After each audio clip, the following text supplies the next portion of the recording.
விஜய், ஏம்மா நீ சரியாவே சாப்பிடுறது இல்லையாமே? இல்லையப்பா, நான் நல்லாதான் சாப்பிடுறேன். மனசுல எவ்வளவு துக்கம் இருந்தாலும் வயிறு மட்டும் பசிச்சிருதேப்பா. அதனால சாப்பிடாம இருக்க முடியல. உன் துக்கம் எங்களுக்கு புரியுதுமா. எங்களுக்கு மட்டும் வருத்தம் இல்லையா? ஆனா எத்தனை நாளைக்கு இப்படி இருப்ப நீ? எழுந்துருமா, முகம் கழுவிக்கோ, ஒரு நல்ல புடவையா எடுத்து உடுத்திக்கோ.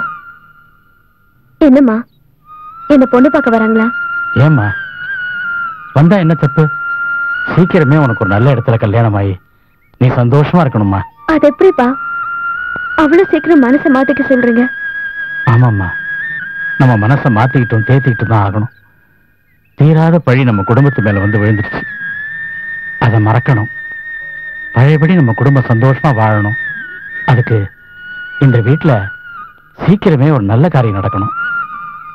ஏன்பா, அத்தையும் செல்வியும் சுத்தமா மறந்துட்டீங்களா? இவ்வளவு பாசமா இருந்தீங்க, இப்படி சுய கௌரவத்துக்காக உறவை விட்டுட்டீங்களே.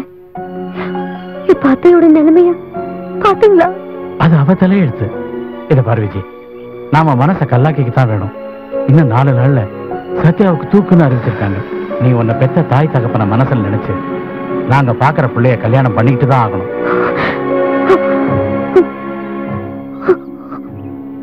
தூக்கு தண்டனை செய்திய அறிவிச்சிட்டாங்களாப்பா?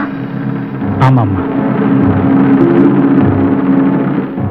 அம்மா கவலைப்படாத, நான் எந்த தப்பான முடிவுக்கும் போக மாட்டேன். அப்பா, எனக்கு கொஞ்சம் டைம் கொடுக்குறீங்களா எல்லாத்துக்கும்? சரிம்மா, கூடிய சீக்கிரத்துல ஒரு நல்ல பதிலா சொல்லு. ஆமாண்டா. நிச்சயமா.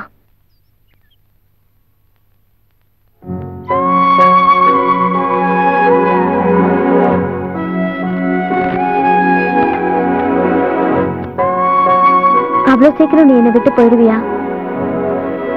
நீ என் மேல வச்சிருக்கிற பாசம் உண்மையா இருந்தா கண்டிப்பா இந்த பிறந்த நாளைக்கும் நான் உன்னை பார்ப்பேன்.